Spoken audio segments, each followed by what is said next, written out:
You're now listening to the Something Good Podcast Network. Please press any key to continue.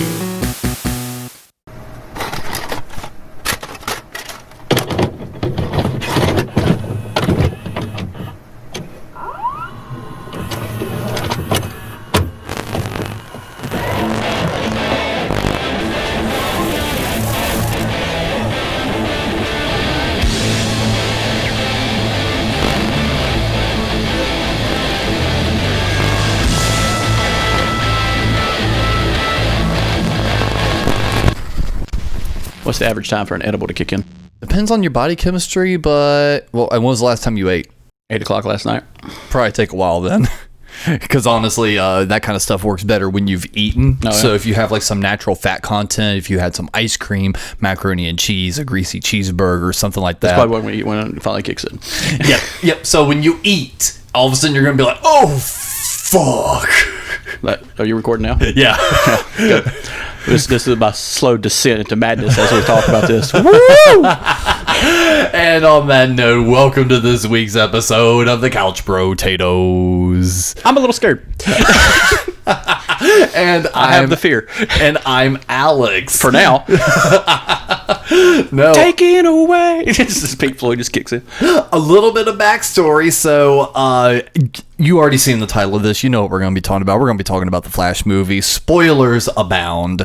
But in the middle of that, and we have to have our now continuing tradition until we run out of options, trying some new weird beverage on the podcast. And shortly after watching the Flash movie, spoilers for that, we needed a drink.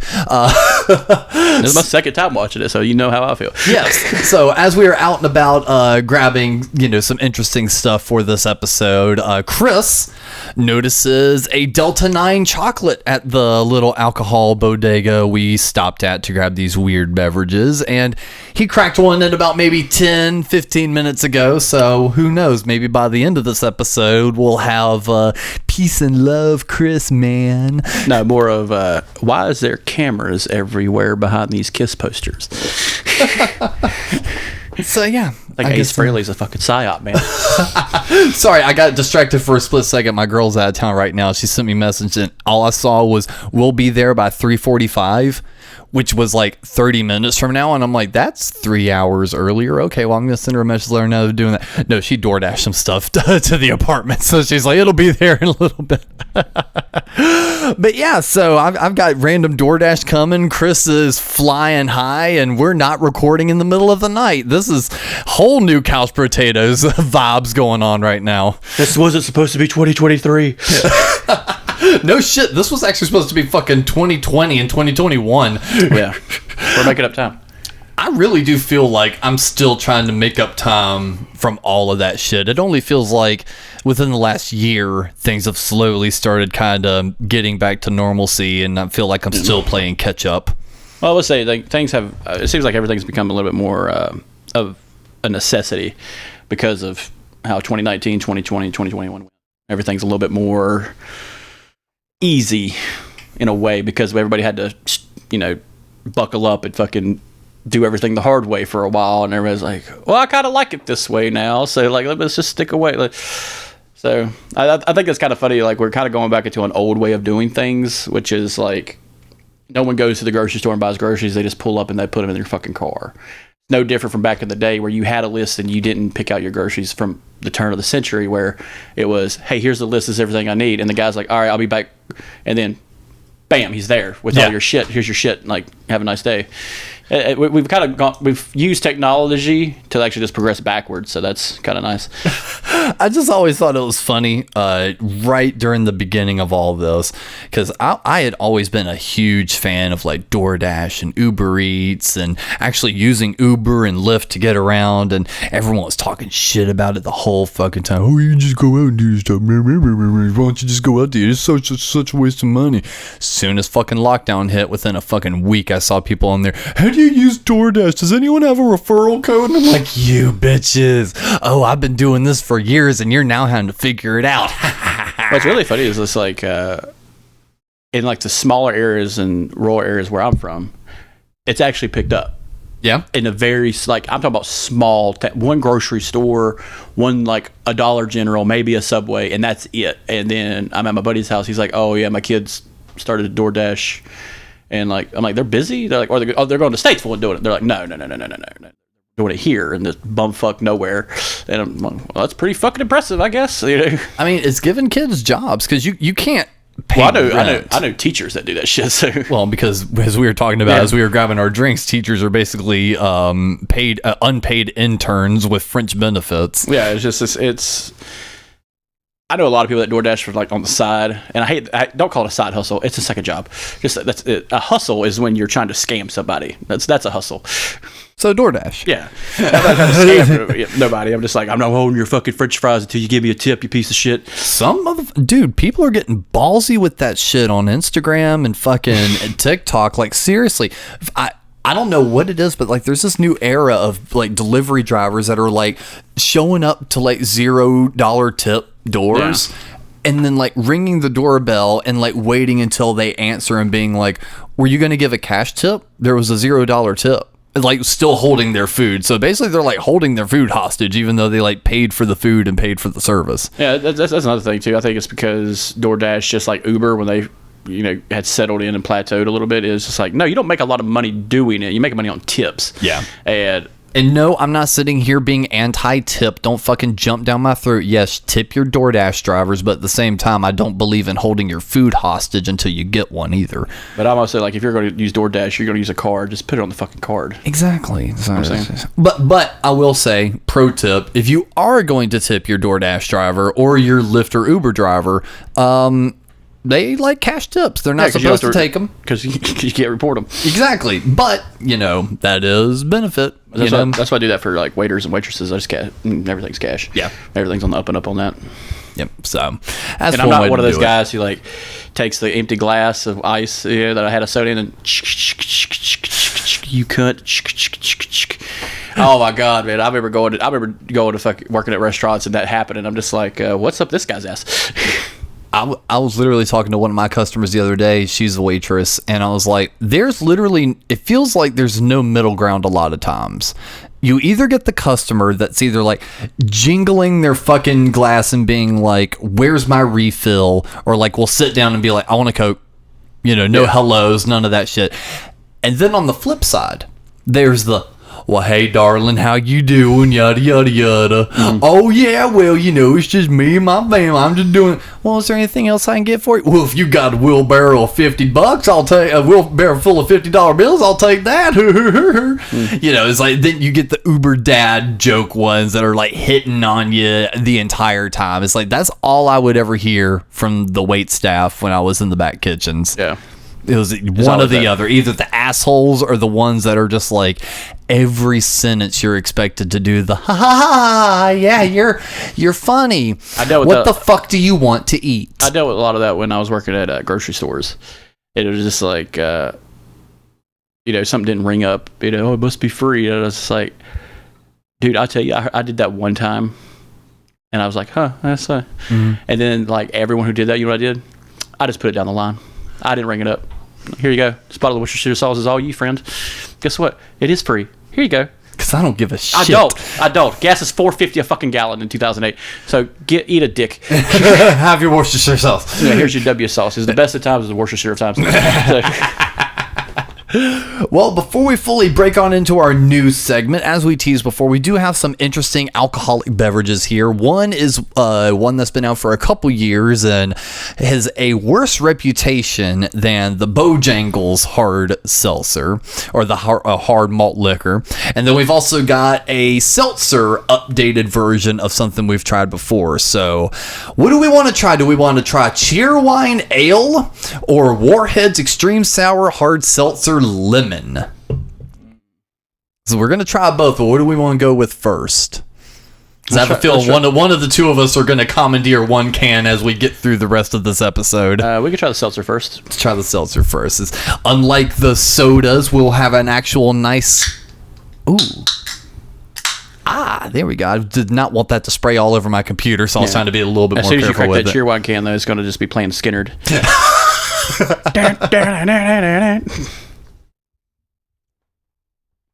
Okay, this one's already a million times better than the last one. I can actually finish that. It's not great.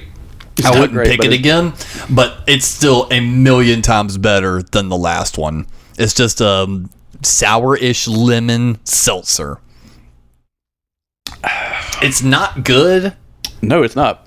But it's a lot better than the sour ale. That sour ale was nasty. Yeah.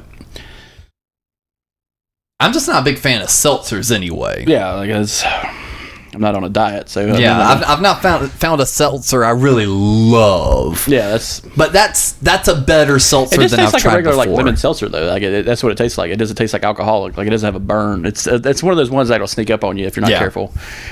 Well, we're gonna see. Yeah. I guess. All right.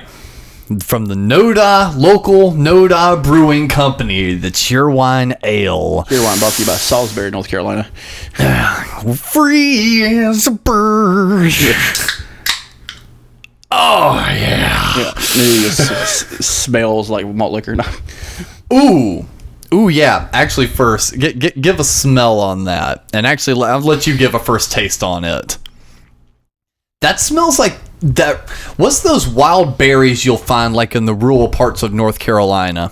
Oh, I know what you're talking about. They grow on trees. Yeah, like muscadines? Yes! That smells like muscadine. Might be muscadine wine, fucking Hicks. That's really what it smells like. This one doesn't have a taste. Like I'm literally saying, it literally doesn't have a taste. It fizzes like a beer though. Like when you popped it, I noticed it fizzes like a beer. It's clear, I think. Yeah, it's clear. That is not a soda at all. That is some branding bullshit. That's what that is. Well, let's see here. It doesn't taste like anything. It just literally tastes like a beer. Yeah. Yeah, that's all branding. God damn it, soda people. Y'all are fucking up. Don't make us have to get the fucking monster one. No. Chris is like, no. I'm gonna start drinking fucking Modelo if everything's gonna taste like a beer. Fuck. No shit. At least their commercials are good. Man, I mean, I guess they're right. The Cheerwine one is really fucking bad, and it's kind of sad. I was gonna buy like a 4-pack. I was just like, maybe a couple, because like Cheerwine's like a really good soda, and because there's not a lot of good cherry sodas out there, and that's the Cadillac, Absolutely, and but no, the Cheerwine Ale that really is just like a weak beer. Yeah. It doesn't really have any sort of. I could see them selling that for like $9 at the Fillmore. Where's the fucking lie? Yeah, you know what I'm saying? Like hey man, it's $9 beer night. Let's go to the fucking Fillmore. Well, I saved you $15. God, $15 for a 4-pack, I'm sure. Oh yeah. Yeah, that's another thing I hate. What the? I know it's a Harris Teeter, but God. Well, I will say, even though it's a Harris Teeter, their prices now are only like maybe a buck more, like $1 more. But still, it's like what the? So fuck? $11 to $12 for a 4-pack of craft beer. I mean, that's this shit right here is a 5.2 alcohol. Yeah, it's not even a 7. No. And let's see, that's the Cheerwine one. Warheads, what are we rocking on our percentage here? On the bottom of the front. 5. Okay, yeah. So both are right at that 5%. But yeah, but the problem with the Warhead one, that one will sneak up on you because I could tell like you're going to be drinking more of them because it's basically it's a seltzer. Yeah. So you're going to drink more than 4. Because you're going to down them motherfuckers quick. Yeah, because honestly, the hard lemon one honestly just tasted like one of the early days of seltzer water lemon. Yeah. Like it reminded me of like a seltzer I would have gotten at Fresh Market back at like the late 90s. That's the way it tastes. Yeah. That Cheerwine one is just, if I was outside grilling, I wouldn't have been able to taste the difference between that and a fucking PBR. Yeah, I'm just they're really fucking up all these soda ones. Like I'm really hoping. I was excited for these things. I'm hoping Jack Daniels and Coke doesn't pull one out of their ass and been like, this is just some random bullshit. Because like Jack and Coke's was my go-to drink. Like I will say that when I do drink, in the rare moments that I do like sit down and have a couple, it'll be a Jack and Coke or a Crown and Coke. So like that's my jam. So if you fuck that up, I'm not doing another one. We'll just be drinking weird sodas. We'll need to get you a single can of the ranch water. Yeah. Because, like I said, I tried one of those. Is that like an actual water? It's not carbonated? It is carbonated. Okay. It's ever so... That's the only problem ever so slightly carbonated. That's what I hate about seltzers. It just tastes like carbonated water. Like when you went to Taco Bell and went to hit the Baja Blast, and it's just like all fucking carbonated water. It's just like, you lied to me, Taco Bell. But yeah, so it's not as carbonated as these are, but it has that slight little fizz to it, as if you got like a tequila mixed with a seltzer. It's like it's going to be a little bit dumbed down, but it didn't have a horrible flavor. It's still just, it's very interesting, and you know, they just taste like beers. Like it's Well, Discord, if you've got any interesting ones for us to try, come to the apartment while we're recording one of these, so you can finish these for us, because they're not hitting it. I'll finish the lemon at least. I'll finish that off. The cat's getting the Cheerwine. Giving that to a Cheerwine. I'm just putting it. Yeah, and it's an ale too. That's another thing. It's going to taste like it's going to be a straight up beer.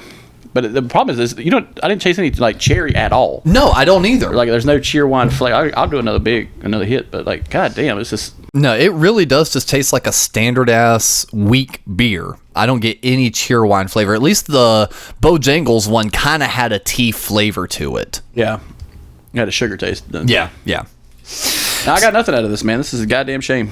Fuck you, Cheerwine. Fuck you. So on that note, let's go ahead and move on over to our news segment.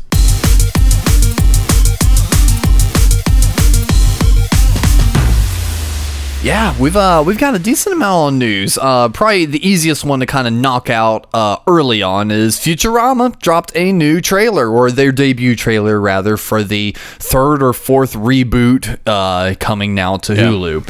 And Chris, you were a big Futurama fan, like I was. I saw the trailer and some of the stuff they were pointing out, like they're very special episodes, basically what they're going to be doing.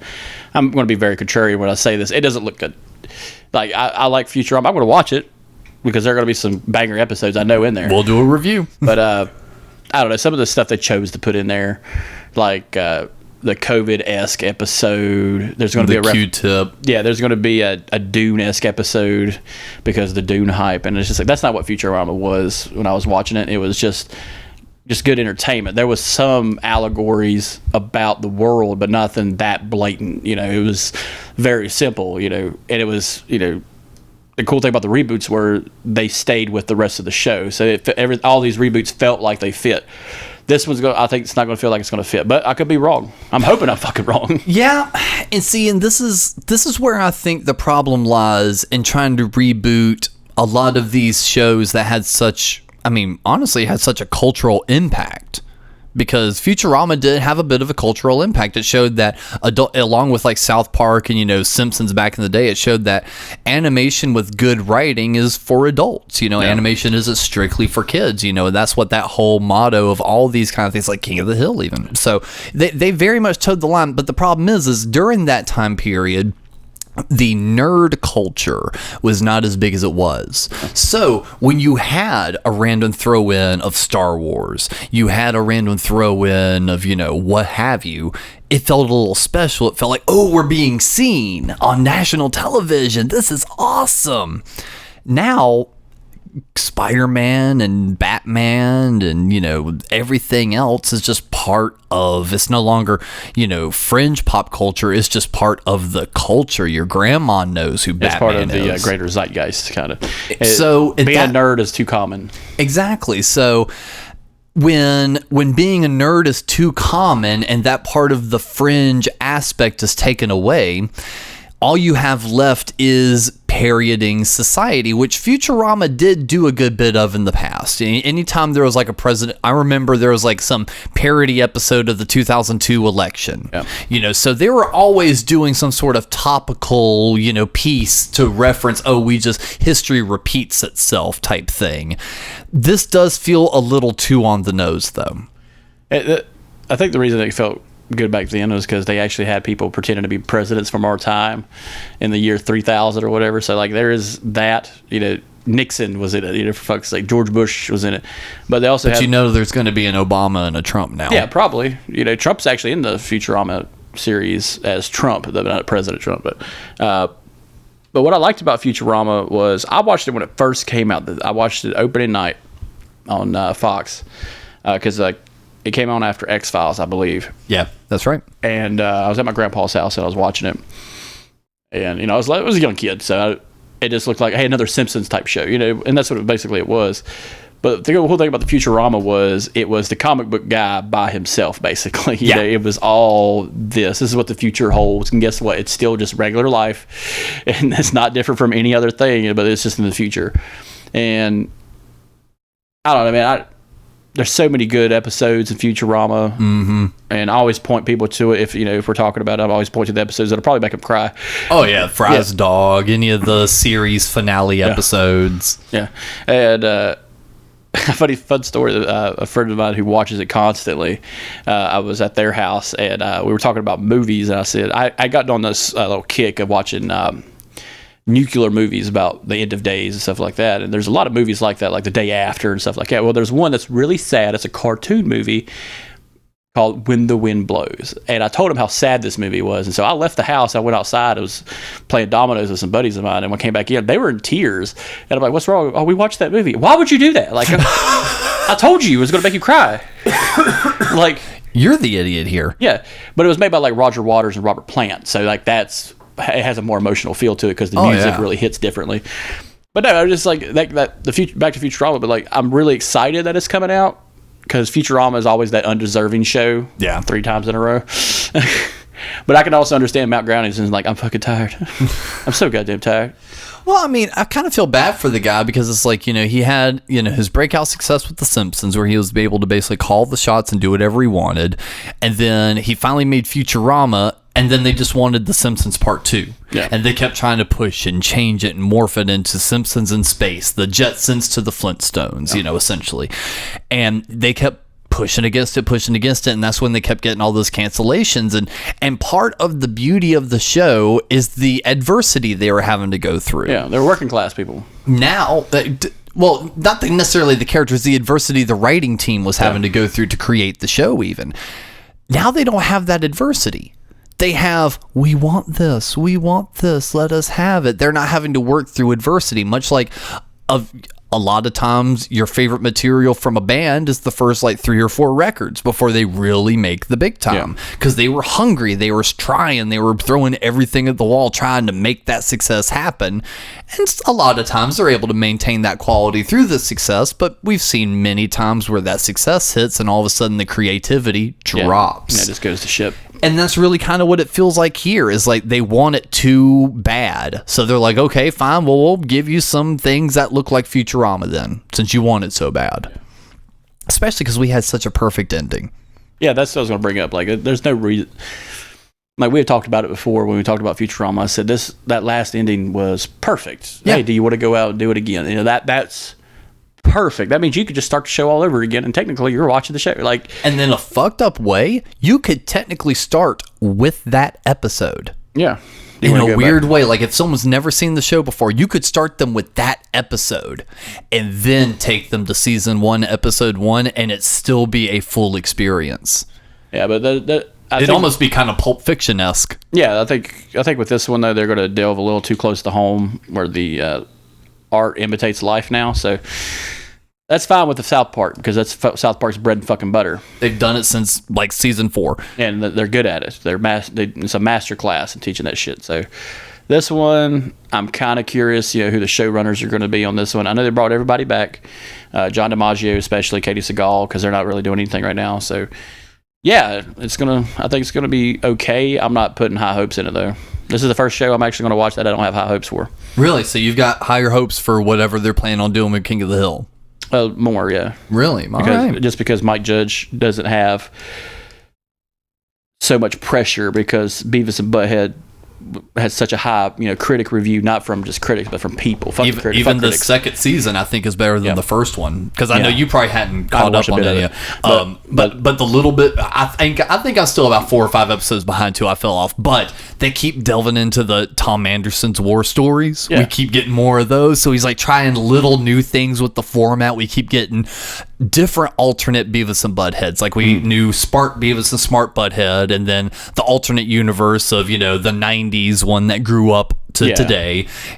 Now we're getting like other variations where like what if Beavis and Butthead actually had become dads? Yeah. Shit like that. It's like we're getting a little bit more what if episodes, and they're just really cool concepts. And with so, Beavis and Butthead, you can do that because the whole center of the show is two guys who are just shitheads.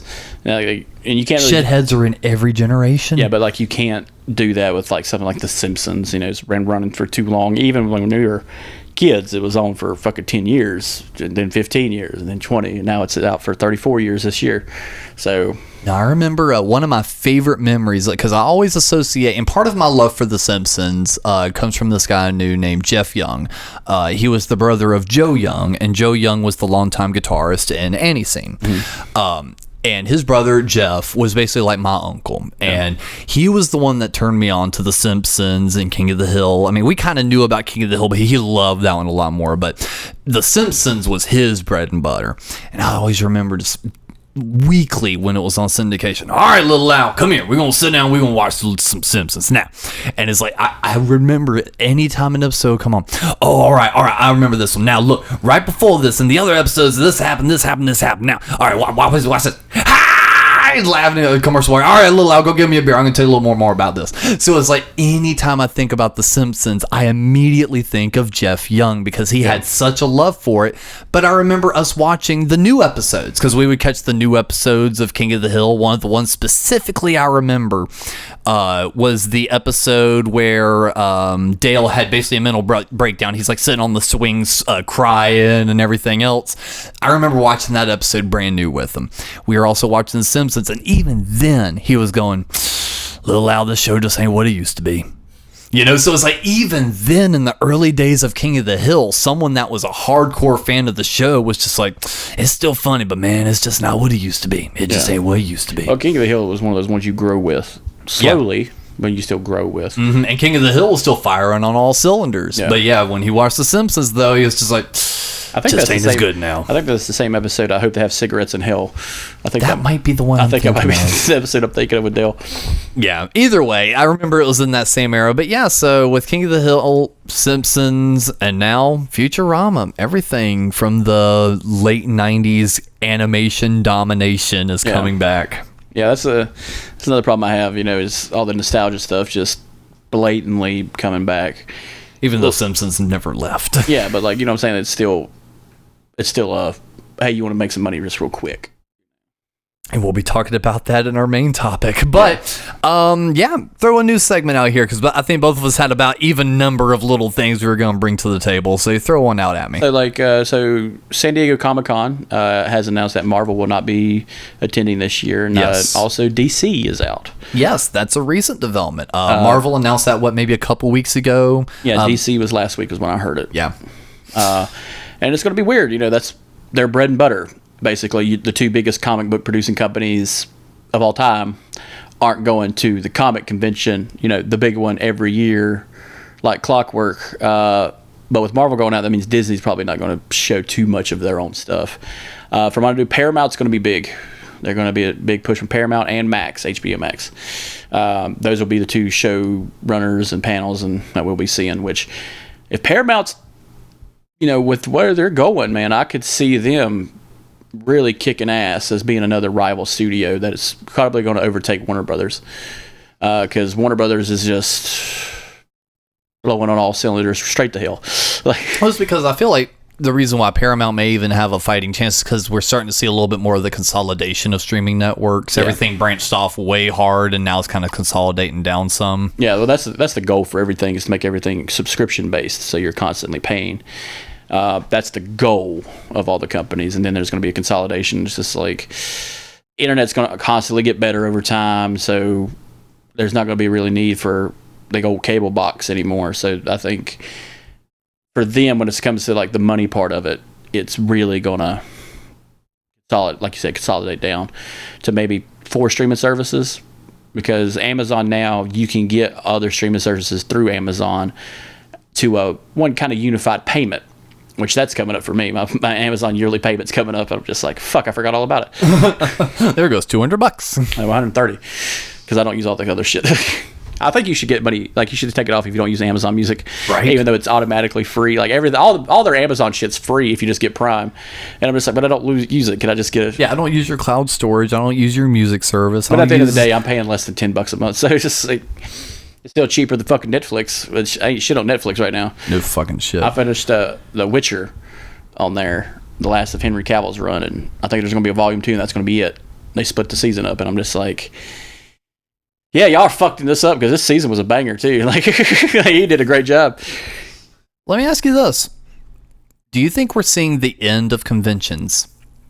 No, people are always going to want to go out and do those kind of things. It's like kind of saying the end of like festivals or something like that. I could see the end of them being as big. I could see this being more of a fan service. It's going to turn into a fan service thing more than anything. Okay, so let me maybe rephrase it. Do the conventions that we know as of today, are we seeing the end of them before they reform into something else? Because think about it.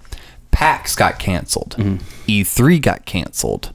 Now we've got major studios that are comic based pulling out of ComiCon. Yeah. I'm seeing just a lot of these large companies, not necessarily the goers, because we would still love going to these, but I'm seeing these large companies not seeing the value in it anymore. I think on a business decision wise, that's just a mistake on them. Next year they might just go back. I think another part of this is with Comic-Con, there's so much entertainment stuff coming out that it becomes kind of a slush fund of just too much. Like, if me and you were to go to San Diego Comic-Con and Marvel and DC was there, we wouldn't see everything. We would be so far behind just because we would probably go to the Marvel section and get kind of stuck there, kind of like cattled in there. And maybe some DC stuff, maybe some IDW type stuff coming out, maybe Warner Brothers.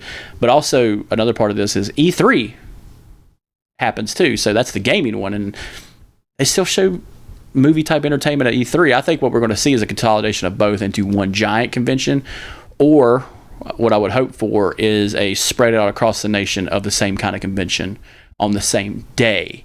So maybe San Diego Comic-Con happens concurrently with the Charlotte Comic-Con, but make the studios come out, send your liaisons out to the bigger cities and then start your convention there. Wouldn't that be more exciting to be like, hey, in New York, people went to their Comic-Con the same time San Diego's doing theirs. That would have been cool. Honestly, yeah. There's no reason to cattle people into fucking San Diego. Like, a good example is South by Southwest. South by Southwest is one of the biggest fucking music venues, like music festivals in the U.S. Yeah. But it's also the same time as the Texas Film Festival, which is like the biggest fucking film festival, like Cannes. So yeah, like, you're really corralling people in a fucked up part of the country just to show some bullshit when they could just do it at home. Yeah. And then I think that's what it really comes down to, is just like, I'm still going to see the trailer at home on my TV with my Cheerwine Ale.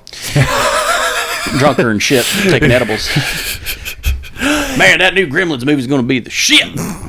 Yeah, so honestly, I never thought about that though, but that would be an interesting thing. I do think that PAX, E3, Comic-Con, I think all of those as we know it are slowly going to go away, because you can only have so many cancellations and pullouts so many years in a row before public faith goes away. Yeah. So, I mean, I feel like they only have one more year of cancellations before they would have to roll up the carpet.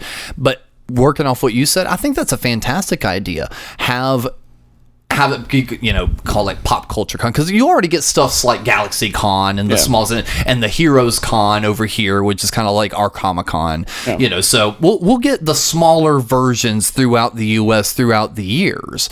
But exactly what you said, have it set up to where on a specific weekend, nationwide, is con weekend. Yeah. You've got your West Coast one, you've got your Middle America one, and you've got your East Coast one. Yeah. Maybe put one or two in each region and rock it out all the same day. Each one is going to have, like, this is absolutely fake duh, but it's like each one is going to have your Warner Brothers panel that's going to show the new Batman trailer. Each one gets to see the Batman trailer. Yeah. Each of the main events are going to be there, but You're going to have different vendors at each one. You're going to have different celebrities at each one. If you want to see, you know, Bruce Wayne's Batman, you got to go all the way to West Coast. If you want to see, you know, the Marvel characters, you got to come to the East Coast, because guess what? They're probably in Atlanta filming, so they just got to go right up the road to fucking wherever to do that. You know, if let's say they do E3 America, E3 America West Coast, we're going to show the new DC and Warner Brothers stuff, but E3 America East Coast is going to show the Marvel Disney stuff, because Disney World's down here. You know, like, so, like, you know what I'm saying? Like, they could do that. Hell, put it in Florida? Who gives a shit? Yeah. You know, that would be the only thing. I don't know why they pulled out of this kind of thing. It just seems like a cheap way to go out. Plus, maybe their marketing is just a little different right now, considering everybody's up their own ass. Yeah. Who knows? But in other news, scammers just can't quit scamming. Back earlier this year, there was a YouTuber, and it's a guy that I definitely recommend looking into, because you like good mob stories, don't you, Chris? Always. So there's this guy named CoffeeZilla on YouTube, and basically he covers current day mobsters, aka scammers.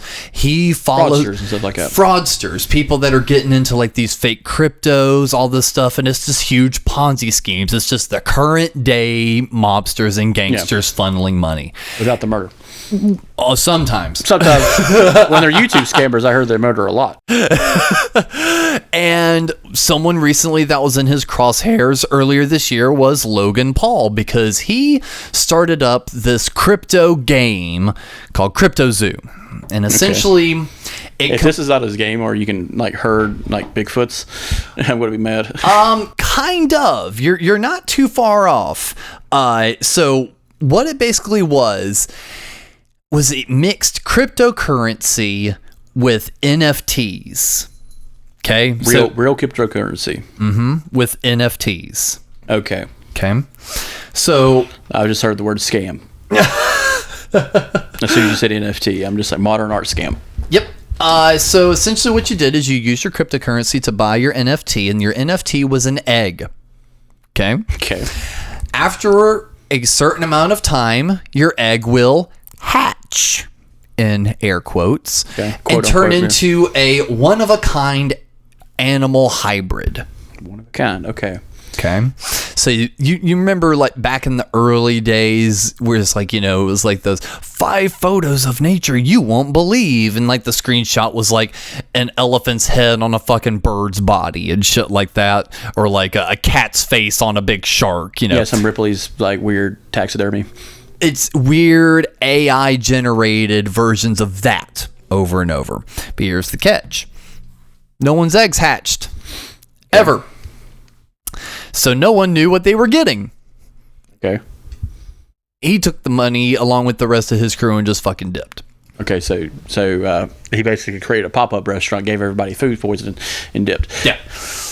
I respect that. I respect that. You know why? Because if I'm thinking of the same person, this is the same guy who got scammed out of like a shit ton of Pokemon cards. Yeah, fuck him. Yeah, he got what he deserved. No. He took the money and ran. I'm saying, I know that. Yeah, but I'm saying he scammed his fans. Yeah, and their fans are stupid. They are. Yeah, 100%. So, like, he got scammed big time by this guy who was selling Pokemon cards, and he spent I think it was like a cool $1 million on some fucking Pokemon cards. Turned out they were all G.I. Joe cards. Like, he didn't look at them before he bought them.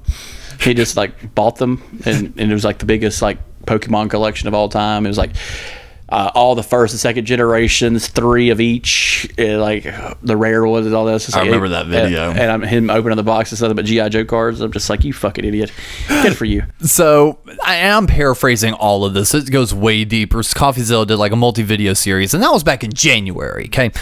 He calls out Logan, shows all the receipts, shows the money trail, shows where he hired like legit actual criminals to run things, and yada, yada, yada.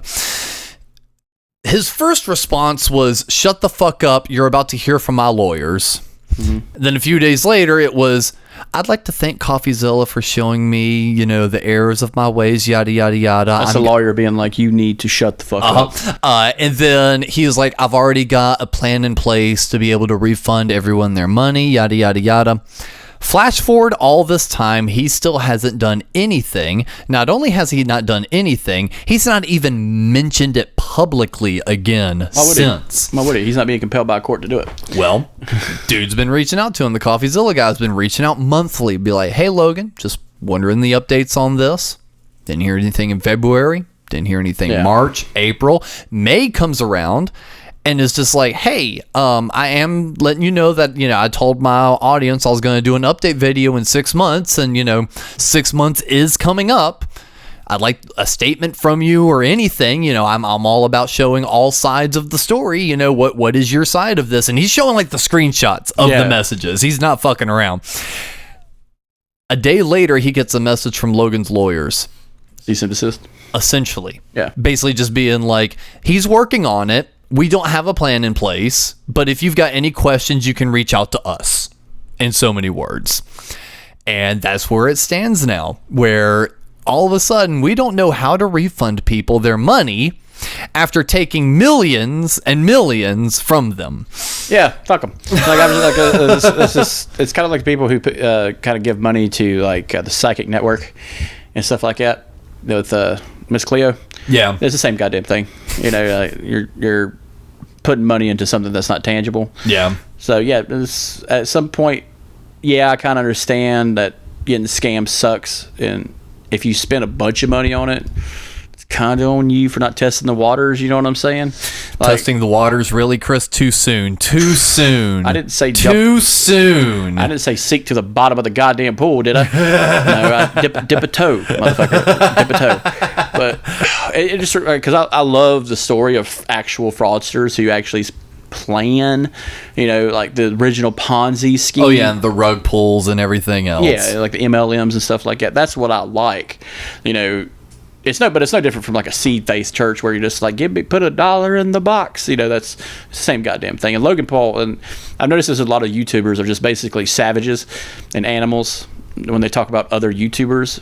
This is nothing against CoffeeZilla, but it's just like, it's a weird form of journalism, actually, because like that's what that is. It's journalism. He's telling a story that is newsworthy, but at the end of the day, he's also kind of dipping down into this is the story of Logan Paul and how he fucking posted a picture of a dead body in a forest. Hey, remember that shit? That shit didn't go away. And then it's just like, I hope you enjoyed that. Oh, by the way, Hillary Clinton eats babies. And it's just like, God damn it, dude. Why did you go to the Inquirer? You were like doing some New York Times kind of shit, and then you just went to the fucking Bat Boy finding Elvis. I will say, there is a lot of YouTubers that do that. That's part of the reason why I like Coffee, though, is he doesn't do that kind of stuff. He's very much a money guy. Yeah. He only cares about money schemes and all that kind of stuff. I will say this. If a YouTuber makes a slight infraction, they will eat that motherfucker alive.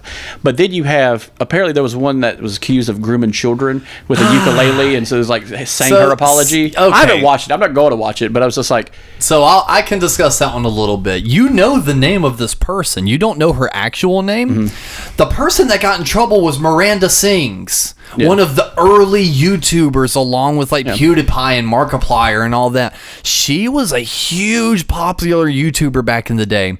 And here's the thing. Yes, if someone makes one wrong move, the YouTube community will jump on them. It's blood and water. Here's my stance on this one. You're being accused of grooming, okay?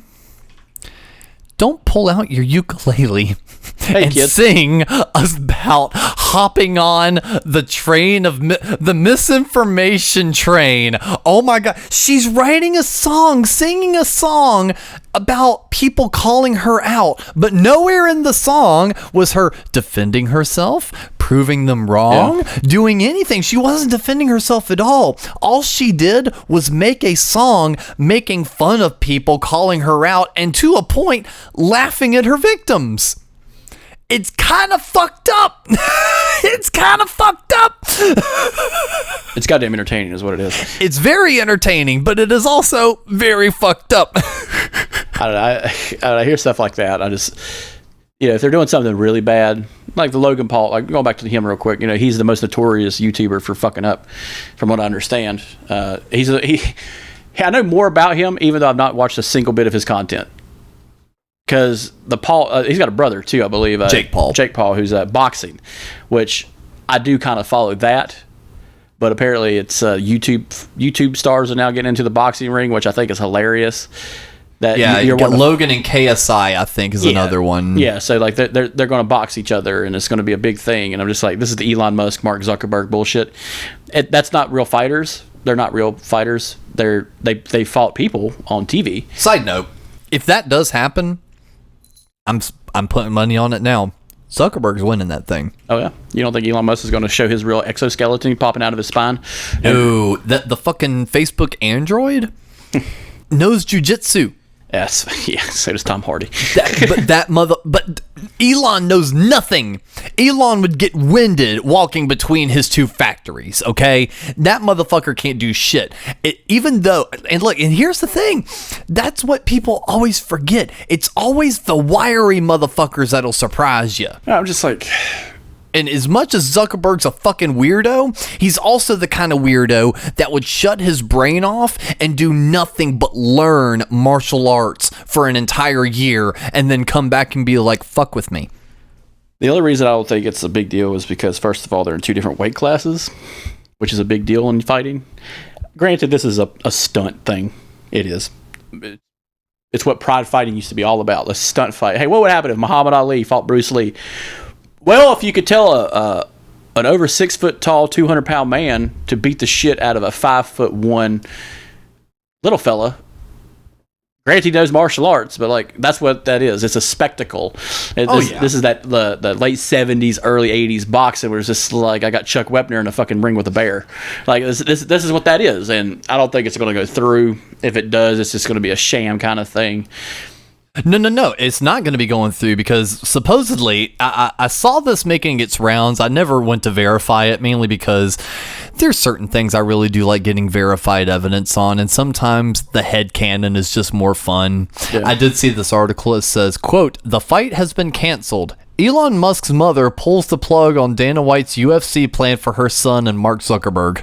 I want to know how Dana White would have got away with that, because there are certain rules with weight classes that you can't have one guy weigh so much more than the other guy, even if it's kind of a spectacle kind of thing. Yeah. I would just be kind of curious because, like, size-wise, Elon Musk is heavier, so Mark Zuckerberg wouldn't have been allowed to fight him to begin with. Right. You're perfectly right. He probably would have kicked the shit out of the dude, but I don't care about watching billionaires fight. I watch millionaires play football, so I don't give a fuck about watching billionaires beat the shit out of each other.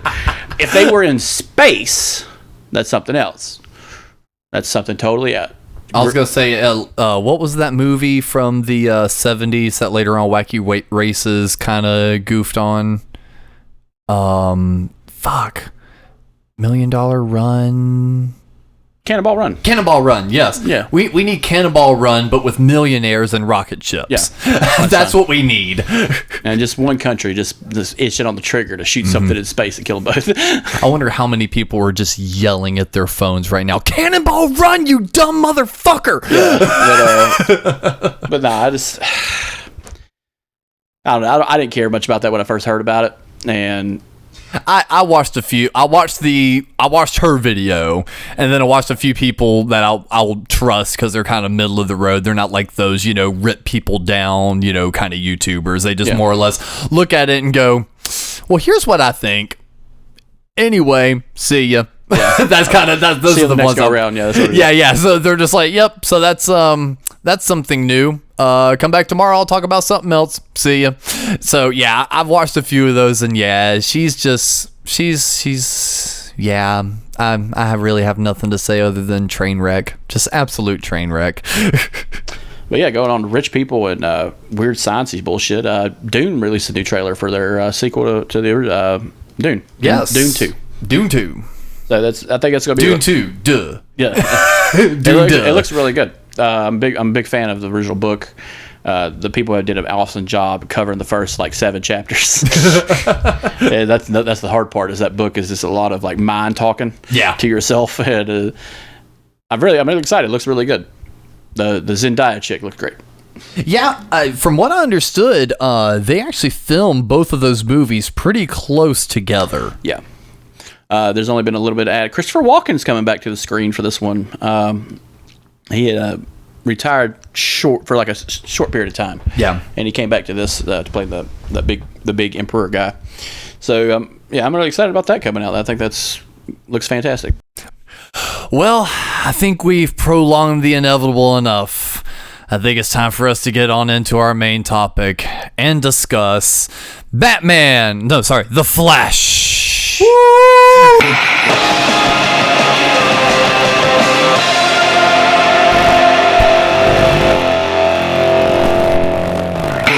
Ah, yes, The Flash, brought to you by Bet Barter and the Woo Man. These people have no goddamn respect to what the things were done in the old days. No, I have no shame at all. I did not go to the theater and watch this. What? I was a pirate, and the version that I was able to find definitely let me know that Bet Barter was the one that uploaded this video. And I also say it was brought to you by the Woo Man, because I'm sure I'll insert a little piece of the audio every so often. But there was a guy that was probably the most hyped I've heard anyone for this movie. You know this guy when you see him, he's just like, he never talks about Marvel or how awesome they are. He's just like, the fucking DC universe is the best goddamn thing ever. Yep, he is that guy through and through. And every time a big moment happened, whether it be Supergirl showed up on screen or the I'm Batman line happened, religiously, like at first, the first few times it happened, I thought it was the audio from the movie. And I'm like, Flash is like really hype. But then I slowly realized, I was like, wait, no, this is an audience member. Yeah. This dude did it at least 20 times during this video. And the thing was, if it wasn't for Woo Man, I wouldn't have enjoyed the movie quite as much. Woo Man made it a little better. It just reminds me of like the old days of like before streaming services where you could watch movies through streaming through third-party websites, and it was always like theater cuts. Yeah, it's always those people. It kind of reminds you of going to like opening night, and like let's say like it's opening night and there's like a good version of this is the Doctor Strange movie, and you go see that in theaters, and a scary thing happens that you're not expecting, and one person they're going, like, you know what I'm saying? Like that's my favorite thing. Like I remember like we go to the Rise of Skywalker opening, and I was the asshole because I was like, yeah, when Chewbacca dies. Yeah, you were that guy when we had our Chewbacca fake out. I had money on it. I had money on it. Hell yeah, like I had money on that shit. And then it was quickly whisked away from you. And it was just like, God, can't have nothing in this goddamn town. But I got a buck off that movie. Yep. Because I told one of my coworkers that Ray suck. Well, no, I should have. But no, I told him that Ray was going to be a Skywalker. Yeah. And technically, I won because what did she say right at the end of the movie? I'm Ray Skywalker. Fuck you. I win. The old lady said, No. You're not a Skywalker. They're all dead. I saw. I was one of the stormtroopers. Uncle Owen and Aunt Beru ate some dirt. So yeah, so the other part that actually made this movie funnier was, again, letting me know over and over that this movie was brought to me by Bet Barters. Some of like the most silent and like emotional moments would all of a sudden be interrupted by like this like computer generated voice. You made me get struck by lightning. I phased naked through the floor. I'm terrified. This movie is presented by betbarter.com. You won't even tell me why you're here. So that honestly made some of the moments better. And usually we would kind of go through plot point by plot point.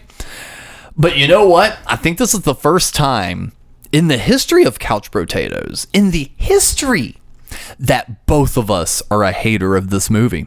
Because usually one or the other will be. Either you won't dig on something and I'm like, I thought it was actually pretty good. Or vice versa. There's been some times I really didn't dig on something, but you'll like legit defend it, like Love and Thunder. Mm-hmm. I didn't dig on Love and Thunder, but you had some good arguments. You had a little bit of defense for that movie. And that's the thing about this movie. That it's kind of like that, but worse.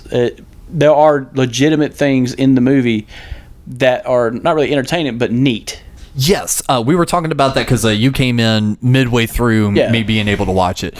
And there were definitely cool moments. There were moments where you're like, wow, that's actually kind of cool. That was actually a really nice fight sequence. Or, that was actually kind of well choreographed. And then you take that little step back and go, the CGI looks like what YouTubers upload. Yeah, and no shame on YouTubers. You guys aren't working with great resources. They are. That I'm using that as the comparison, being like YouTubers are creating like better quality content. Yeah, it's just fucking wild, man. Like I'm a big fan of some of the CW shows DC has done, and The Flash was a fun show. Granted, it's always the comic-y thing is I gotta go faster. That's the Flash though. That's him. It's just like it's not like Superman. It's like I gotta beat him harder next time. It's like no, because if you do that, you'll kill him. But the Flash is always run. That's his gimmick. That's what he does. Everything. He's the most plain Jane superhero in the thing. He can do this one thing. There's variations of it, but it's just this one thing. It's always that. And you thought you could take that simplicity and make a 2-hour movie out of it. That's another problem I had. Was it 2 hours and 15 minutes? Roughly, yeah. What the fuck? That's not even credits. That's 2 hours and 15 of no credits. What the fuck? I get it. You're trying to tell a complex story off source material you obviously didn't read. Like someone paraphrase. I'm pretty sure you watched Comistorian on fucking YouTube, the comic historian guy, and watched a video and like skipped to it to just avoid ads, and then you skip through main things. That's how I thought this movie was written. It's just so fucking weird to watch. Like they're basing it off the comic, the Flashpoint. Yep. Flashpoint Paradox. Granted that it's a weird comic. It is. I read it. They tried to make an animated movie out of it. It's neat. It's one of the closer animated movies to the source material. It's very elaborate. It's very brutal in it, very quickly. And this is what they were trying to do with it. And I know you're not going to be able to tell that fucking story in one movie, or probably not even 3 2-hour-long movies. But god damn, you cherry picked some bad shit. Like you looked at that and picked the wrong thing every time. Yeah. What the fuck? And here's the thing. My overarching thoughts on the movie would be, it started out strong and ended okay. Everything else in the middle was like, oh my God, what the hell? Because I thought the intro was pretty clever, where we had Flash trying to, order his breakfast. The barista sandwich guy is just chatty and talking forever. Alfred calls him, forces him in. He's bitching about having to do it. I know I'm the cleanup guy, but why is it always a bat cleanup duty? And why is it always bat shit I'm cleaning up? And then, saves the CGI babies, does that whole weird intro, gets back to the shop by the time the guy's finishing, making his breakfast. So pretty cool little intro. I'm like, all right, this establishes the character pretty well. I'm digging on it. And even the whole concept of him going back into time to, try to save his mom. It's a fun ride. I'm sitting here going like, wow, DC's on top, but okay, I can at least have fun with this ride. And then basically by the time he goes back in time, it slowly just starts crumbling for me. Yeah, well, we've seen enough time travel movies to kind of know how you should do it and how you shouldn't. Maybe kind of make it relatable, even though it's some far off science, probably the most far off science fiction element since like Aliens. Yeah. So it's hard to tell. Yeah. But also, this is where the movie just, my first I'll let it go moment. It was, so you get the Batman, the Flash, meet up, blah blah blah, in daytime, by the way. Real quick, actually, before we get to that, so in full fairness of giving this movie its good moments, I was making notes up to a point before I just started face palming too hard and then just said fuck it to notes. Oh shit, Chris is here. Okay. Yeah, basically. No, actually, I still made a few notes even when you were here. Yeah. One, I thought it was funny that there was a scene where a guy would rather commit suicide than fight Batman. Yep. The Ben Affleck Batman. That was a funny moment where Ben Affleck Batman's just whooping ass. He gets up to this one guy and he just jumps the fuck out of the plane. Yeah. He's just like, I'm not even trying. Yeah. And there's quite a few jokes in this movie that I mentioned this off air, and you were like, yeah, those were probably written before Ezra Miller got into some trouble. But there's 2 jokes in here specifically that hit a little too close to home to Ezra and his allegations. Their allegations, whatever, Ezra's allegations. One was during the big Justice League moment where Wonder Woman shows up as well, and Batman's holding the lasso of truth and says, if I really wanted to stop crime, I'd actually just use my money to get rid of poverty, which was actually also a funny line.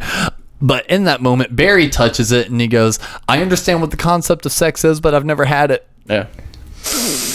Yeah, maybe not maybe of all the things you cut out of the movie, maybe that could have been one. That could have been a line. Or a reshoot, something. Yeah. Considering the allegations, he's kind of far from a virgin. Kind of far from it. And there was also a second joke after he runs through time and gets back through there. He's talking with his younger self, and he's just like, but if I drug you, that would be okay because it's like just drugging me. So he's like justifying drugging someone also in a scene. So yeah, also maybe not the weirdest one to or maybe a weird one that we could have it's not the worst. And also random what the fuck, the first like continuity what the fuck moment happened. Okay, mom dies, knife to the chest, dad yelling at Barry, call 911. What does Barry do? He doesn't reach for a fucking phone. He runs outside. Barry, listen to your fucking dad and call 911, you dumbass. Why are you running outside? I will grant this. I will toss this up to a thing I'll let go just because it's like, oh no, he just saw a bunch of lightning and his mom's dead. And yeah, he probably should run outside to vomit because he just saw a spectral ghost. But that's not what happened. He didn't run outside to vomit. He needs to dial 911 and be like, 911, what's your emergency? Mom got the... Yeah. It's just, I don't know. I kind of let that go because that's kind of what happens in the comic. He does run outside and he flees, and that's one of those things in superhero storytelling they keep the same. Like, yeah, we did shoot both the parents in Bruce Wayne, so yeah.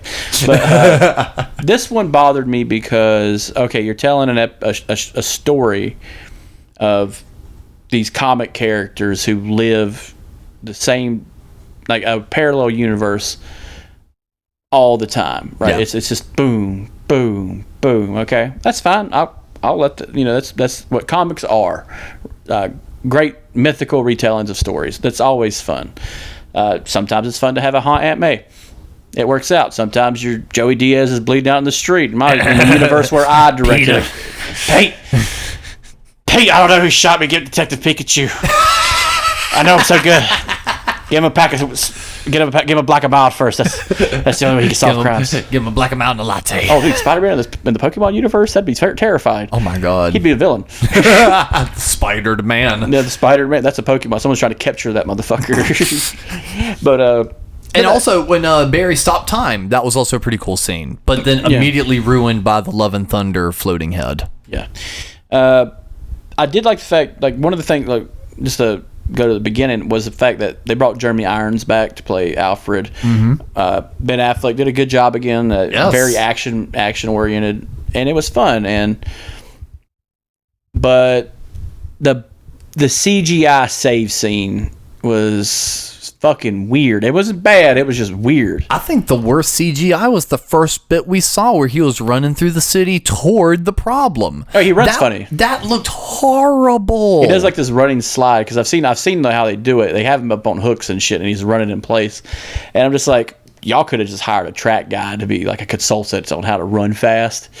I'm just saying, I get it. He's flowing through time and whatnots, but I think this is the part where we find out, like, if we were to actually look into it a little bit harder, it'll probably come out later on, but this is what director 1 was deciding, or director 2 was deciding, and the other guy who replaced him and the guy who replaced him didn't bother to watch that until the editing part came in, and it's just like, fuck, this 17-hour movie sucks.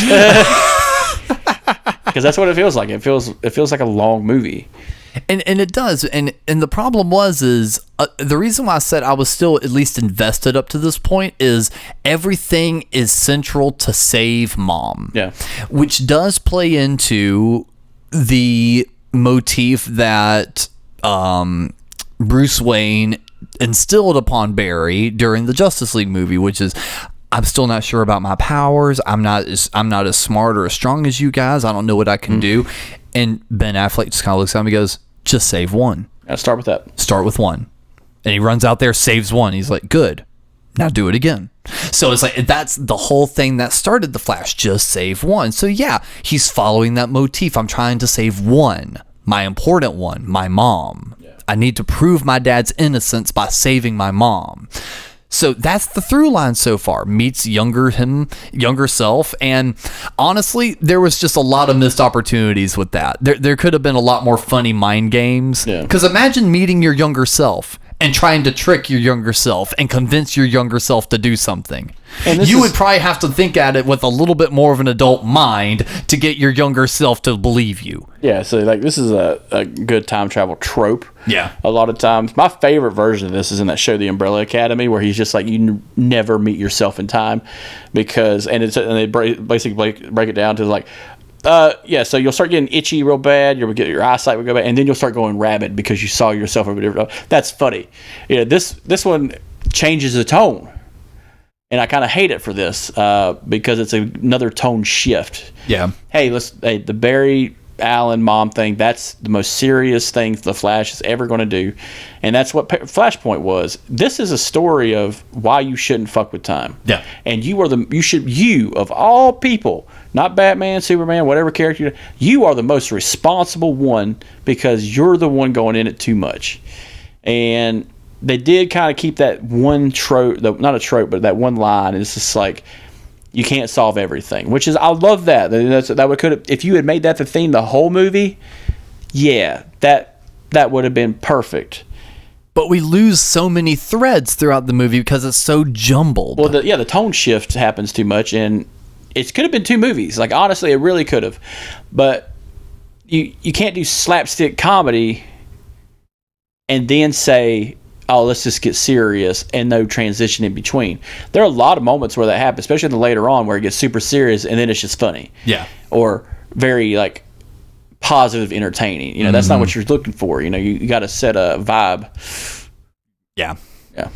And then also thought it was kind of fucked up, which they call it back at the end of the movie, which was he finally reveals to his younger self that, tonight's the night you get your powers. So let's get you set up so you can get your powers.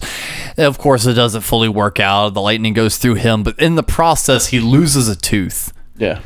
I don't understand that, aside from calling it back again at the very end. Why did he lose a tooth? This is a weird thing I know. I don't know why I know it. I probably read it when I was a kid, but some people, when they get struck by lightning, when they bite down, they'll break a tooth out of place. Right. And that's the only reason I could think they did that, because other than that, it never served anything else in the movie. It's not like that was going to be, because I was thinking maybe that's going to be like a signifier to show who the real Flash of what timeline is. Something needs to be proven to show who the real Flash is, because I knew there was going to be like an evil Flash or a bad Flash in the movie. So who knows? Maybe he looks exactly like our Flash, and that's going to be the thing. He's like, no. Pops that glued in tooth, and he's just like, I'm the fucking real one. And they're like, oh shit. No. The only callback was at the end for when it made him look like he just turned into a meth head. Yep. It served no purpose. He's out front of a courthouse speaking nonsensical shit with losing his teeth. Yeah, he's a meth head. And he wants to go fast. Yeah. Fast as fuck, boy. Fast as fuck, boy. That would have been funny and entertaining if they had put that in there somewhere. Fast as fuck, boy. And I thought the scene immediately after, because that's when he loses his powers and then young Barry gains his powers. But when he's learning that he lost his powers, when he's running in a circle and like that hallway area, it's kind of that, it's that running motion you were talking about, just without any effects. And if that was like the most of the movie, where it slowly progresses to seriousness, yeah, sure, whatever. That could have been the first Flash movie. Yeah. Part 1, but no, you had to show me some fucking really like serious shit, and he ruined it. Yeah. And it felt like Zack Snyder had already shot some of those scenes, and that's why it looks like that. And they're just like, no, this ain't Zack Snyder's. This is James Gunn. This is the guy we had that one week. Yeah. And then this is 6 other people's project too. And now Andy Muschietti has to keep his fucking name on it. And you're talking about one of the guys that made one of the best horror singles and sequel in a long time. Granted, it was a reboot, but damn, you did a great job doing it. And now you're fucking Jesus, man. I will say it was really cool, them going down the line talking about real life alternate actors that almost played in movies. That was a fun Easter egg, because again, there were fun moments. Yeah. And that was a fun moment, realizing that Eric Stoltz, who was originally supposed to play Marty McFly, wound up playing Marty McFly. And then conversely, Michael J. Fox was in Footloose, which he also auditioned for at the time. Yep. And at one point, Michael J. Fox actually did, Kevin Bacon actually did audition for the role of Maverick in Top Gun. Yeah. So they made him Maverick in Top Gun. So that was one of those, hey, that's a fun moment. And that's a positive for this movie, but with the tone really fucks everything up. It does. It's kind of like, and bear in mind, at this point in the movie, we're about an hour and a half in, maybe hour 15 in. Yeah. It took an hour to get here. It took an hour to get here, and we've had maybe 4 positive things to say in an hour-long part of this movie. Yeah. We're just focusing on the positive because that's what we do, but there's a lot of fucking bullshit in between all this. Yeah, so going to the next part, I think this is where they decide to go after Bruce Wayne. Yes, this is when they show up to Wayne Manor, and we get our reveal of Bruce Wayne, which I personally thought was crap. Yeah, the swinging homeless guy into the kitchen. I don't know. There's so many ways you could have revealed old Bruce Wayne. Yeah. And then when you get long, white-haired, goateed, wearing slippers and pajama pants. Yeah, when you get the fucking Big Lebowski fucking swinging from chandeliers and kicking folks, and then it's like, oh no, that's Michael Keaton's Batman. Yeah. I don't know. I would have it would have been cool, like we've discussed before, the Batman Beyond style where knock on the door, and yeah, Bruce Wayne's a little old and he's a little decrepit and answers the door. Has a cane. He's got a cane. That's fine. But I don't know. The stringy long hair with the goatee is what threw me. So like, that's one of those let it goes. One of 20. That's one of the let it go moments for me. But what didn't make, I don't know why it didn't make sense, was in this world things are just a little off. But he says something. He's like, "Oh no, Gotham's not like it used to be. I'm no longer needed." Yeah, he was saying Gotham is like really safe now. Yeah, so now there is no supervillains in Gotham. First of all, you're in the goddamn Tim Burton Batman movies. There's nothing but crime in Gotham. I'm pretty sure the sun doesn't even shine on that goddamn city. It's just the gloomy Batman all the time, and it's you, motherfucker. Yeah. You did not solve crime. There's literally Danny DeVito was literally a supervillain. So, okay. Let it go. God damn it. Number 21. Number 21. And, how many times can we let it go, though? I don't know. I think it's like 5 per minute. Before it just turns into Bugs Bunny's version of Schindler's List. But god damn, dude, like, you could tell Michael Keaton actually tried on this. And I hate that because, not that he tried, but because they wasted what he did. Because a lot of people in this, there are some people who actually gave it worth a fuck. Yeah. I imagine it is hard for someone like Ezra Miller or any actor to play a double of themselves and act with a stand-in, even though, you have a certain walk or, character development. And so, yeah, trying to do that with a stunt double or a guy probably in green screen, it's going to fucking suck. Yeah. I digress, though, because Jesus Christ, the Michael Keaton Batman is a certain type of cookie, you know what I'm saying? Like, this is a certain flavor. Me and you had talked about it, like, it wasn't your Batman. So to kind of clarify on that, I technically grew up with Michael Keaton Batman. That was right in my era of watching Batman on television. But when it came to my Batman, I liked the animated series. I liked Mask of the Phantasm. I was really Kevin Conroy Batman. Yes, I was really drawn in by that Batman. If I want to call any childhood Batman my Batman, it's Kevin Conroy. That was my Batman. Yeah, the animated series. The first live action movie that I really enjoyed, which this used to be as sacrilegious saying you like the Amazing Spider-Man movies, but with time, or the Star Wars prequels, but with time, everyone comes around, and now it's not as sacrilege to say my Batman was the Christian Bale Batman, and I still really enjoy those 3 movies. They're a different tone, it's a different style, but that was my live action Batman that I connected with and that I enjoyed.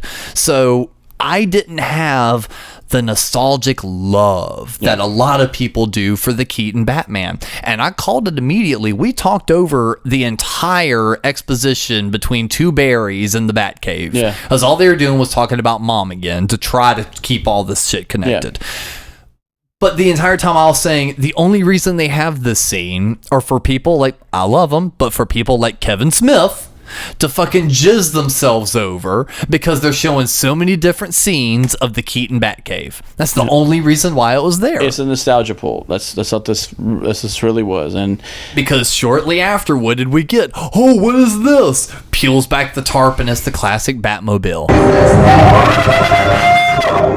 And then within a few seconds after that, we get Keaton walking in with his cowl after saying no to being Batman. He goes, yeah, I am. Yeah. I'm Batman.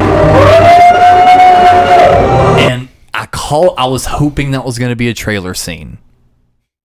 We talked about that on the show. I said, I hope that's a trailer scene. No, it's all in there, man. It's just all in there. It was in there, and it felt so weird. Much like about maybe 30 minutes later, he goes, okay, well, if you want to get nuts, let's get nuts. Brought to you by... It's a goddamn Planters commercial. But no, it's bet better. It is... It's not. It doesn't fit well. It doesn't. But nothing fits well in this movie. And sometimes when that happens, you get really good movies. Like when everything is just a jumbled fucking mess. Sometimes it's very entertaining. I think just the only reason it was so upsetting to this for me was because there's a good movie in there. Yeah, somewhere. I'm watching it going, there's a good movie in here. It just didn't happen. And I think that's what makes me more upset about it is like, I look at something like Morbius, and even though I still haven't seen the movie, I can watch the trailer and go, from the ground up, that's probably a shit show. You know? I can look at this and go, nah, there's a good movie in here. We just didn't get it. And I think that's the only reason it made me so annoyed watching it, is it just wasn't a bad movie. It was a good movie that was bad. Yeah. And this, the real big fuck you in this is... You know, in hindsight and watching it, especially like the second time, is it gets worse because you know it's not going to go anywhere. You know, Marvel will always be another phase or something like that, but this ain't going anywhere. You know, how many times does DC have to make a Batman movie? Like that's that's a running joke, but this is basically a Batman movie, and it just sucks. I hate saying that about a movie, but like if I was in a theater, I probably would have walked out. And folks know after listening to us. $17 is $17 folks. and the thing is folks know us by now. You know, we've been doing this show long enough. We don't sit here and shit on something. No. You know, even Love and Thunder, I may have groaned a little bit, but I was still talking about a lot of the Rainbow in the Dark place at the end, man. Just fuck yeah. Yeah, so like, and even She-Hulk, we just decided to not cover it. Yeah. You know, so it's like, even if we don't like something, we just decide to not talk about it. Yeah. But this just a hit different. This a hit so different. And so yeah, so they meet up and then they get Supergirl, and that scene was pretty, and this was another one of those cool moments. After they break Supergirl out and she whoops ass up on that rooftop.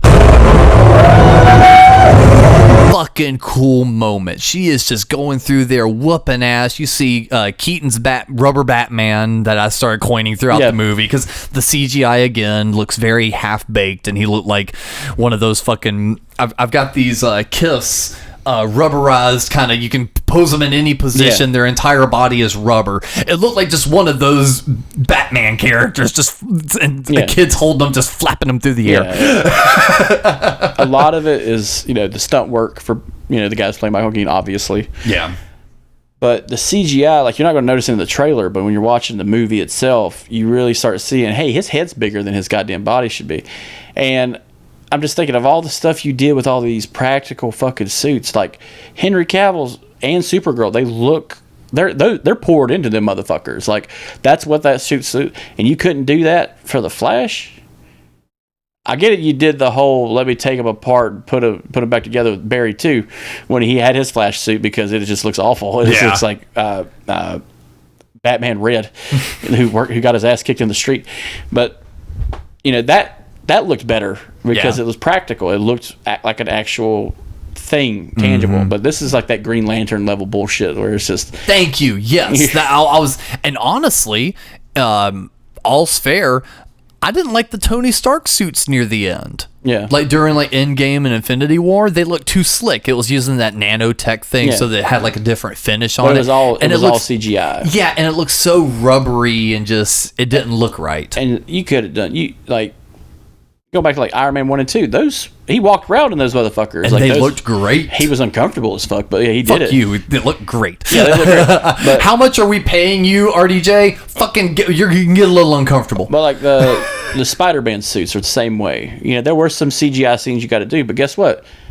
Those guys actually were physically fit enough to do some of that crazy shit. So yeah, you can do a practical suit. And a lot of times you'll do a practical suit and then sweeten it with CGI. Yeah. And that looks fine because like the Spider-Man mask is completely CGI every time. But it looks good because it's literally wireframed on a physical mask. Yeah. But with the Flash one though, with the CW, what they did on regular television, the suit looks better in regular television. I get it. You want to do the fake lightning and everything. I get that, but you don't have to do that. Like like you said before, this is practical effects, and let's put some green streaks in it so we can do the CGI. Nope, y'all just fucked it up again and again. Yeah. I let go of the baby thing. I let that go. The weird baby faces. Nah, but the suit sucked. So at some point during this clusterfuck of a movie, he teaches young Barry how to do the time reversal because Superwoman and Batman get killed in the line of fighting Darkseid again, which Zod, because Zod just randomly shows the fuck up again. Yeah. So go back to they freeing her. It's from Flashpoint where they find Clark has been under a red light the whole time, and he just doesn't work. And even when he gets powerful, he's still this lanky victim. And this is a direct copy of Man of Steel at some point, where they're just like, oh, hey, these new Kryptonians just showed up. They're not like Clark. Who grew up on Earth, so you got sunlight all the time, which is, Superman's bread and butter. So in Man of Steel, when they come out of their spaceship for the first time, everything goes to shit because one of his eyes is burning and he takes his fucking helmet off and blows up a tank. Because guess what? Now he's getting his powers all at once. He doesn't have a puberty like the Superman tales are, like, oh, this is when Clark learned how to run really fast or just really strong as a child. Yeah. Nah, they fucked this in the ass. Like, god damn, dude. Like, I'm telling you, like, I get it. Supergirl going up in the air, fighting these guys, and guess what? She slowed down. She had to actually be in a fucking plane, for fuck's sake. Yeah. She's getting them, but she's getting them really slowly. We see that, and they show that for that one Kryptonian. But these other ones you hired just automatically out the gate just start fucking shit up. Nah, I'm sorry.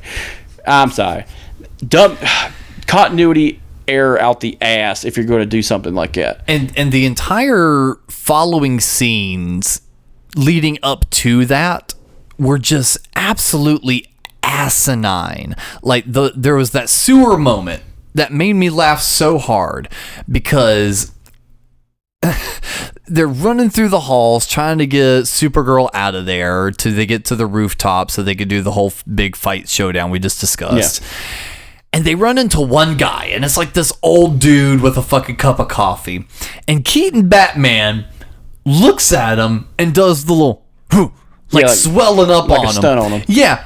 The dude doesn't move, and he does it again. Yeah. And the dude still doesn't move. And I'm sitting here going, oh my God. What? And then the guy pulls out a gun. Yeah. Barry slows down time to like move him out of the way and like push him into like the train area, but at the same time gets a bullet through his leg, in which Batman immediately jumps over him and starts fighting a horde of people that show up out of nowhere, pulls up his cape and starts blocking all the bullets. Yeah. You're meaning to tell me that Barry's not using the same sort of stretchy technology in his suit to prevent a bullet that Batman has in his cape? that you can clearly see his spine through, yet bullets are ricocheting. I'm sorry, it's just those little things that honestly get under my skin, because yes, it is an action fantasy movie, but at the same time, within action fantasy, there's still established rules. And in order for you to get into truly escapism, you still have to follow certain rules of that universe. And that to me just felt very like, we want this to happen, then we want this to happen, so we're just going to make it happen. Whatever the case. And it just, between Batman just swelling up on a motherfucker, the Flash getting his leg shot and it never getting brought up again, like he's totally fine afterward. They use a lot of MacGuffins in this movie. Oh no, it'll heal. Yeah, that's it. That covers up for editing and shotting and retakes. Going back to like the Zod, you had not seen Man of Steel. No, you have not seen it. The climax kind of really kicks off in a desert location in the Zack Snyder Man of Steel. And that's what, they kept that similar. What makes it out of context is, okay, so Zod knows he has powers, which he didn't know when he showed up on Earth in the Man of Steel movie. It was one of those things that just happened because he's like, holy fuck, something's wrong. Oh, wait, no. These guys are piss ants. I'm a god. And that's what, they slowly realize. This one, though, they just walk out the goddamn ship ready to, like, piss on a tank and melt it. Like, it just really fucked with me a little bit. But you did... It's kind of like those people who get told to do something, like research, and they just watch the TikTok video. You know what I'm saying? Like, they just kind of cherry-picked, like, hey, tell me about the War of Independence. And it's just like... Washington. You remember that song? Yes. It's that song. He's got 7 dicks. But like that's what they're telling me. You're telling me that Superman, who's been around 100 years now, maybe close. Batman, the same, and you just forget that his biggest weakness is a little green rock, and you don't show it. Yes. Speaking of little green things, so as we mentioned, he eventually teaches young Barry how to do the running back in time thing because both Superwoman and Batman die in combat. Batman just suicide bombs a ship that does absolutely nothing to help the cause. I do love when that scene happens. I looked at you and went, "Oh well," and your eyes just slowly closed, like you're like, "Oh, he's pretending this didn't happen." Okay. Yeah. So we got suicide bomber Batman for no reason. He didn't even blow up the right ship, and he would know that it has a shield because they've been shooting at it all goddamn day. Yeah. Okay. And then Superwoman goes out through a knife in the chest. Yeah. From Zod. Yeah. Now, we can pretend that it was laced with kryptonite or whatever, but me, not even being a major Superman fan and knowing just the most elementary baseline knowledge of the hero, I know that canonically, throughout the new movies and the comic books and everything, kryptonite glows green. And when it's around him, especially. Yes, when it's around a Kryptonian, it glows green. This knife, at no point in time, never even had a green shine to it. It's literally a shard of metal. It's a shiv. It was silver through and through, and yet it killed Superwoman. Twice. Countless times. Oh, yeah. Over and over and over. Because once, Barry sees that and goes, oh no, plot hole. I gotta run back in time and fix this. We get a montage of Supergirl just getting it over and over and over. Batman gets it over and over and over. And at some point, you kind of stop caring. Yeah, it becomes a snuff film. Yeah. And the entire time, our Barry, the main Barry, is just standing here trying to get young Barry to stop. And earlier in the movie, what even caused him to have to fall out of time is this weird looking, and this is what I was mixing up, this weird looking Darkseid character knocks him out of time. Well, this dude comes the fuck back, and I'm like, God damn, they're just fucking like throwing everything at the goddamn wall at this movie. And the current young Barry shows back up, and he's just like, what the fuck? And they beat him up a little bit, and it comes to find out it's actually old Barry. Then the most what the fuck moment happens, because old Barry mentions that he's like, yeah, I know this has been the plan all along. I've almost got it right. Just stick with me. I sent you on this path to keep me on the path, yada, yada, yada. And then the universe opens up, and you see these glowing balls of like white and green and red and purple and all these different ones. And they even straight up call out, they're like, oh, it's other universes. Yeah. As it slowly zooms into these different planets, like this white planet, it's a black and white planet where you see like the original Flash and like it's the original George Reeves Superman, yes. And the guy, it's actually the guy from this Flash show. His name's Jay Garrick, but he's the Justice Society Flash, and that's probably what it would have looked like if they did a Flash cameo in the Superman movie. That looked horrible. Yeah, it looked so nasty. But then we go into another universe, and we get, which Superman was this one?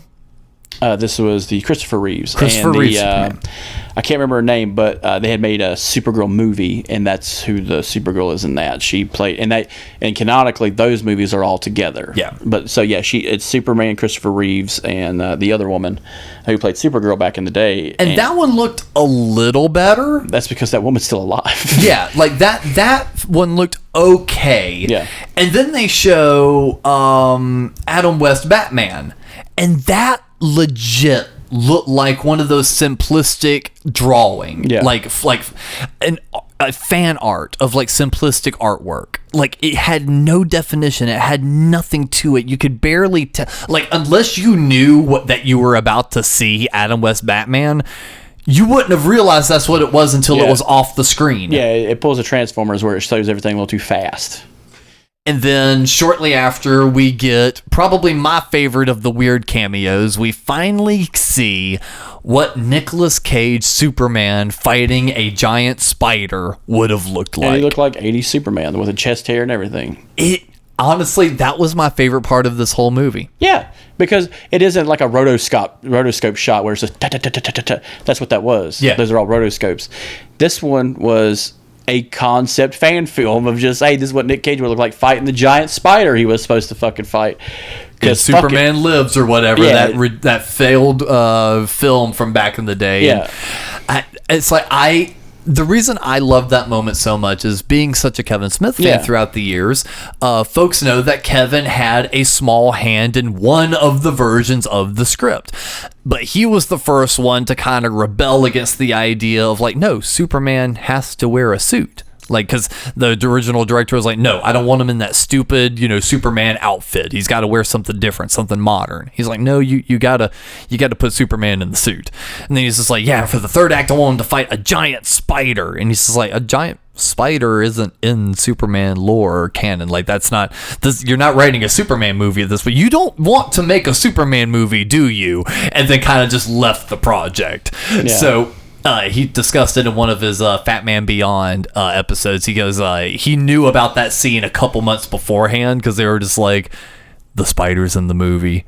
He's just like, what do you mean? He goes, Nick Cage fights a spider in the Flash movie. Yeah. And he's just like, oh, no, they actually did. He's just like, yeah, they did it. So that's why he was allowed to get an early screening, because he was so congenitally connected to something that was in the film that he was allowed an early screening. And he was just like, you know what?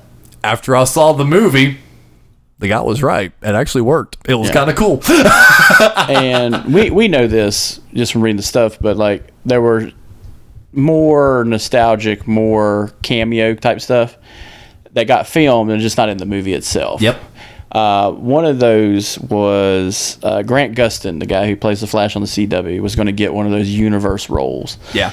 Which I imagine they would have done that for the Supergirl series, And by the way, the Supergirl suit is real. Like, it's fucking perfect. You guys did a fantastic fucking job. It looked really great. And the woman that plays her, fantastic job. She literally showed a lot of emotion she needed to show. She ain't coming back. She died 20 fucking times. Well, that's the one thing that I heard. at post, watching it that first time, I went online and just started reading some of the stuff about it. Michael Keaton will not return, but she might in a different aspect. So I would be happy to see her in another one. But Yeah, you she was also got great. rid of Superman, so what the fuck do I care? Yeah. You got the coolest nerd out there to fucking play. And refused to show Henry Cavill at all during this movie because even the ending, the very beginning was a middle finger to Henry Cavill. Yeah. Because when Barry's talking to Alfred on the phone, he's like, "Why don't you call Superman?" He's like, "Superman is a bit busy," like that. And then you like look up at the screen and you see the back of Henry Cavill's head using laser beam on something, and it's just like, oh, what a dick move! You showed him without even like, oh, fuck you. Another thing about Henry Cavill, you know why the showrunner, the person that's running The Witcher, said he was too annoying about the lore of this, that thing you're making. She said that's what she said about The Witcher because he read all the books and played the games, and he's a nerd, but he was real big into that.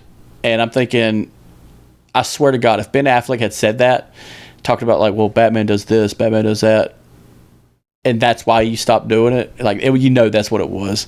Like, that's what this always is. It's just because he wanted to write and direct a Batman movie, and all this is just trying to shell out fucking movies for money, like just straight up. And that's that's the name of the game. Money's the name of the game.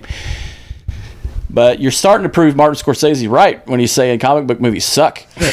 And I don't like that motherfucker. And the thing is the third act was so anticlimactic because immediately after getting all those weird little cameo scenes, young Barry sacrifices himself for current Barry to kill old Barry in the process. Yeah. The both of them wither away, and then current Barry goes back to the supermarket, takes the tomatoes out of the cart, which, again, this is the moment it brought it all back. Now, all of a sudden, we're back to the mom shit. You're whipping us around.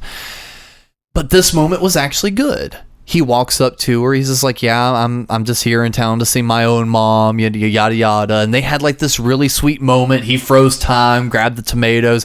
A good moment. It's a shitty person, but good moment from Ezra Miller on the acting portion. Yeah. He sold it. He did really well. And then realized that, he can still save one by moving all the tomatoes up to the top shelf to save his dad from incarceration. But they didn't explicitly say that, though. I'm writing that part. All he did was kind of look around the corner, some music swelled for a second, and then it was back in present day. And then you see that he did that and then started speaking gibberish outside when asked a question. This is where my major problem with the movie came in. There is a great movie in here. They had a motif. They didn't call back to it, though. They didn't linger on the moment of, I couldn't save mom, so I'll save dad. It was almost just, okay, well, you know what? Fuck it. While I'm here, let me try this.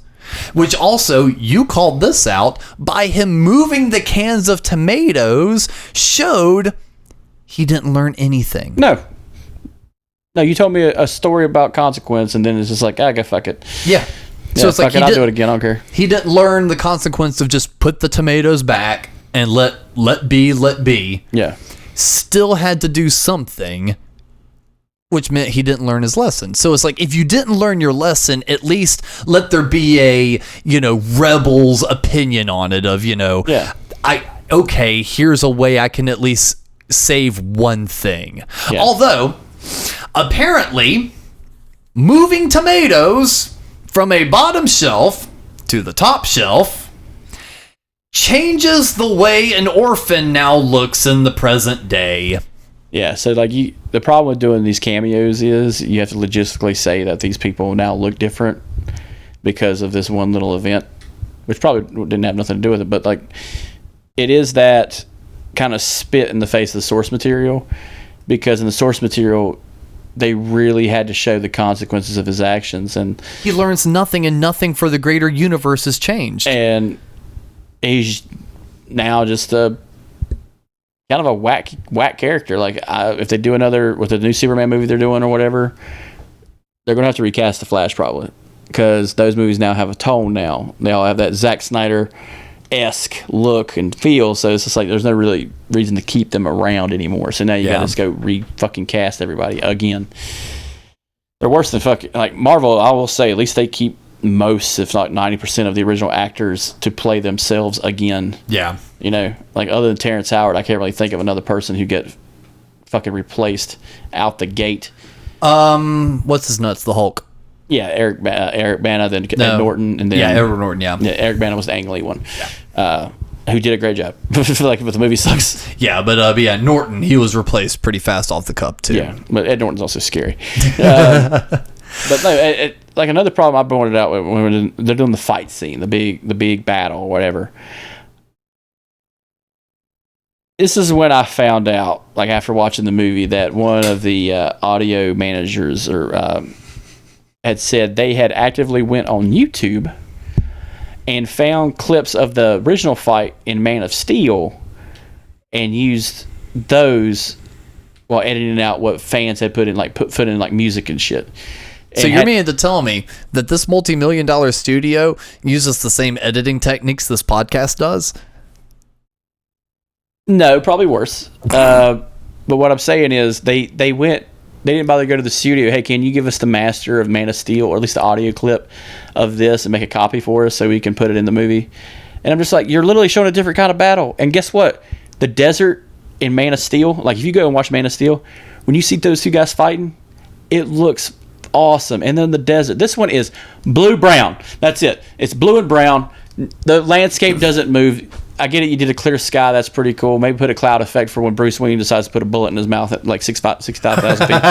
But like, it just ruins it, man. And it really pissed me the fuck off. Yeah, the George Clooney Batman.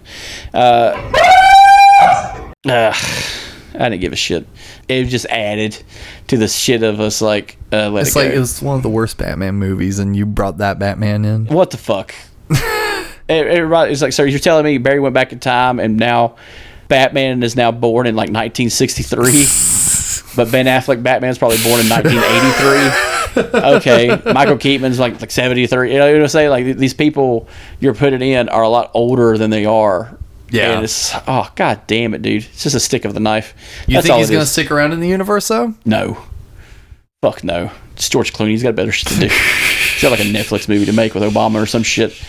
This is just that's all I gotta say about that.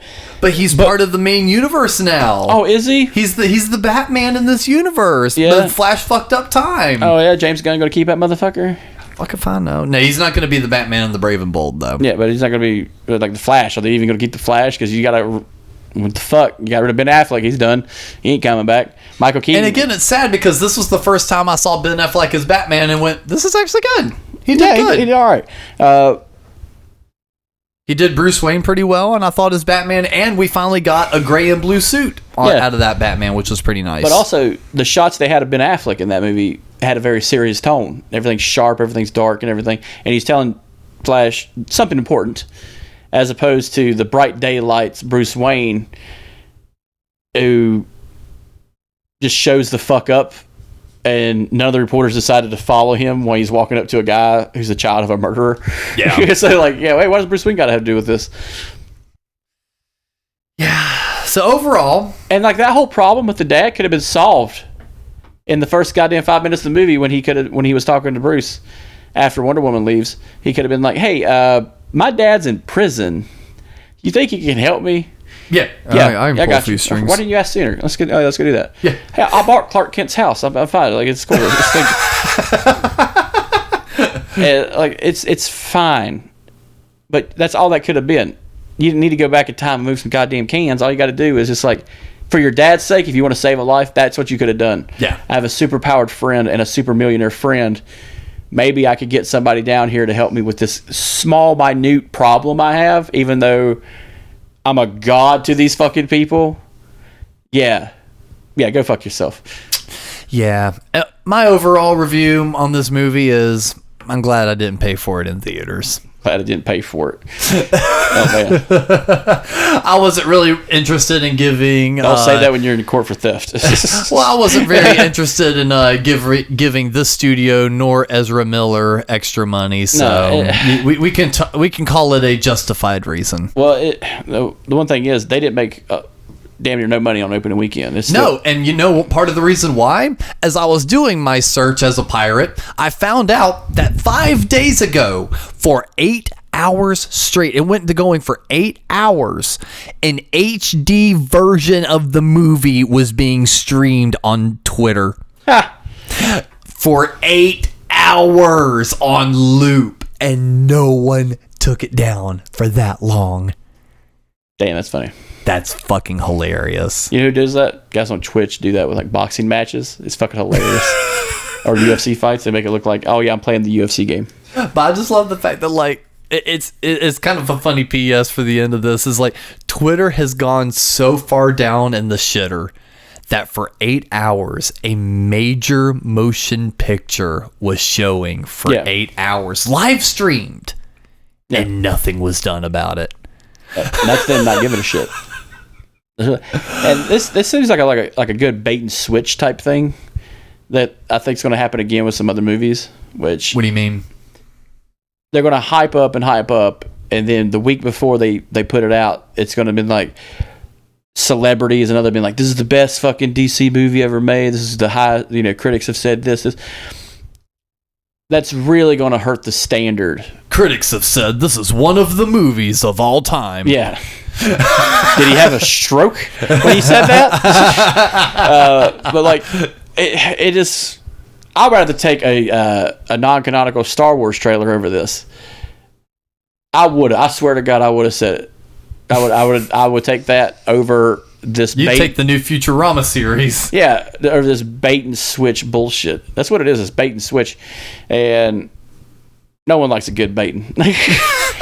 Unless you're doing it yourself. You're doing it yourself. Masturbating. But like masturbating and masticating. It sucked. Like I don't say that like I watch bad horror movies all the time. I watch movies from the 50s that don't make any goddamn sense. This one sucked. Like it's just, fuck me, dude. I got to that point of the Voodoo Apocalypse where I'm just like, oh, I've wasted my time. God damn it! Like that's like my. So mind. This is Voodoo Apocalypse levels. Voodoo Apocalypse is entertaining. There's a mariachi band that pulls guns. This one, god damn. You get Michael Keaton. I get it. I got Michael. You get George Clooney. Yeah. Okay, I can go back and watch those Batman movies. Those are fun to me. You can talk shit about them all day. I still think they're hilarious. What would have been funny is Val Kilmer just showed up and started just beating the shit out of Barry. That would have made it fucking weird.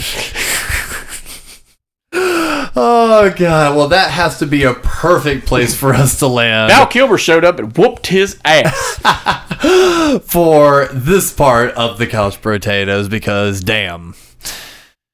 Damn. Yeah. That's a double one right there. So for this sick ass episode of the Couch Potatoes, I've been Alex, and Chris, do you have any sort of final thoughts? Burn it down, man. I don't give a shit. God damn it, dude. I was fucking mad. Like back watching it that second time, I've been realizing it's really just pissed me off. Or it's the drugs. I'm pretty sure it's the drugs.